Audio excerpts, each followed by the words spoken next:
Hey guys, we have another project for our Dodge Journey 2011. Magpapalit po tayo ng serpentine belt. Yan po siya. Ito yung drive belt dito sa gilid. So, natanggal na natin yung lumang belt. Ito yung lumang belt at medyo nag-squeak kasi siya, so maingay na. So malamang stretch out na siya masyado. So papalitan po natin yan. Yan, na-jack na natin. Tapos naka-jack stands tayo for safety. Yan. Dito yung drive belt. So dyan natin kakabit mamaya. So dito tayo. Yun. We'll be right back. So may tensioner po yan dyan sa loob. As you can see, yun, yung tension pulley, yan po. Yung tututukan ng camera. Yan po yung tension pulley. Automatic tensioner yan. Huwag makikita nyo dito. Yun siya. May bandang baba doon. So ginabitan ko lang siya ng ratchet, size 16. Para gumalaw siya at matanggal natin yung belt. So ngayon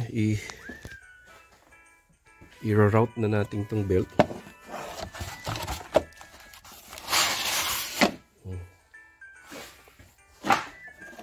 Doon sa loob. Ayan.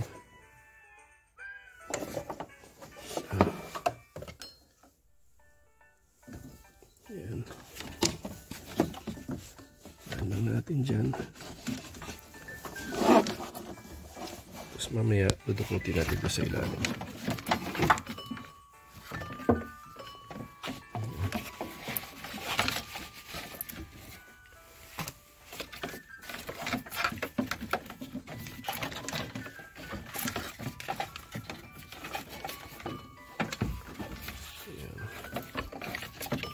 So before naman po dyan, para sure, ang ginawa ko, pinicturean ko muna yung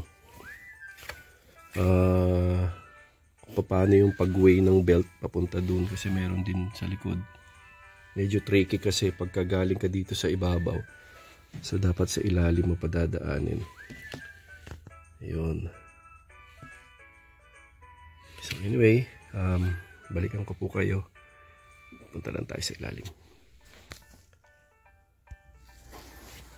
Ayun, so nandito tayo sa ilalim ngayon. So, we have to check of how we will paano natin i-weigh yan. Anyway, balikan ko po kayo. I need to check the picture that I have taken before. Okay.